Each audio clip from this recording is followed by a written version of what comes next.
Bonjour, je vais donc reprendre mon chapitre 2, comprendre les situations conflictuelles à partir de l'analyse stratégique des organisations.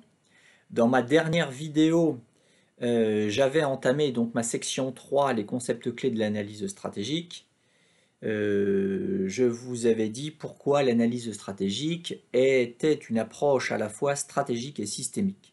J'en arrive maintenant à mon 3.2, les concepts de zone d'incertitude et de pouvoir. Et dans cette vidéo, je ne vais vous parler que du concept de zone d'incertitude.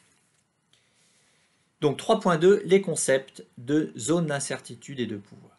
Alors, tout d'abord, le concept de zone d'incertitude. Les zones d'incertitude, j'ai déjà eu l'occasion d'en parler dans plusieurs de mes vidéos. Ce sont en quelque sorte des zones de flou. Dans toute organisation, il existe des zones de flou.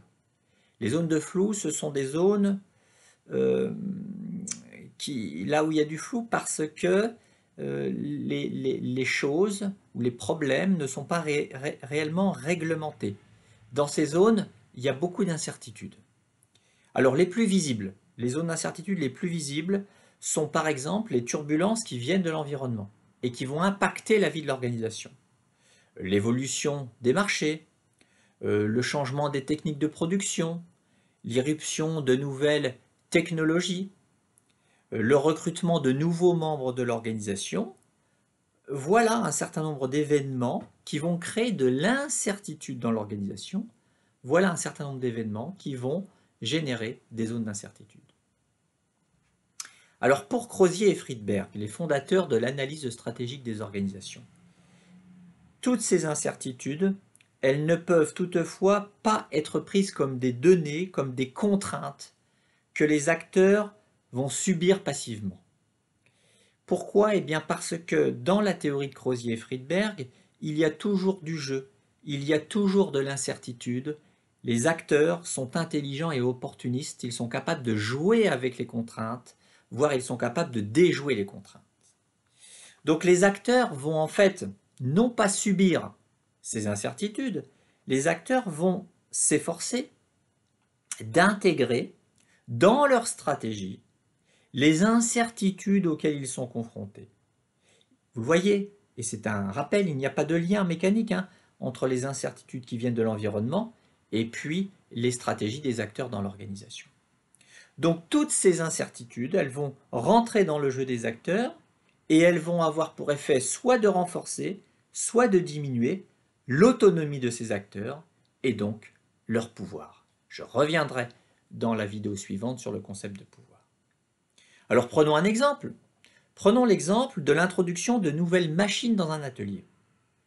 Eh bien, l'introduction de nouvelles machines dans les ateliers, ça peut renforcer le pouvoir des ingénieurs sur les ouvriers, parce que seuls les ingénieurs vont maîtriser le mode de fonctionnement de ces nouvelles machines.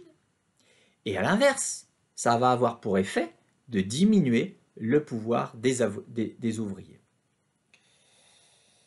Alors, la maîtrise d'une zone d'incertitude, je pense que vous l'avez compris, la maîtrise d'une zone d'incertitude va en fait conférer un pouvoir à l'acteur qui maîtrise cette zone d'incertitude. Les acteurs qui maîtrisent les zones d'incertitude au sein de l'entreprise vont donc être en quelque sorte en position de force et ils vont pouvoir influencer d'autres acteurs dans l'organisation. Donc, ils vont pouvoir exercer du pouvoir sur les autres acteurs. Ainsi, c'est un exemple, un acteur qui va détenir une information stratégique au sein de l'organisation, c'est-à-dire une information qui s'avère importante pour les autres acteurs de l'organisation, eh bien il va maîtriser une zone d'incertitude et il va posséder du pouvoir. Idem pour un acteur qui va avoir des relations privilégiées avec un fournisseur ou avec un client important de cette organisation. Idem pour un acteur qui va détenir des informations sur l'évolution des marchés. Information très importante pour les autres acteurs. Il va donc pouvoir exercer du pouvoir sur les autres acteurs. Dans une prochaine vidéo, je vous parlerai justement du concept de pouvoir et je m'efforcerai de définir ce qu'est le pouvoir. Au revoir.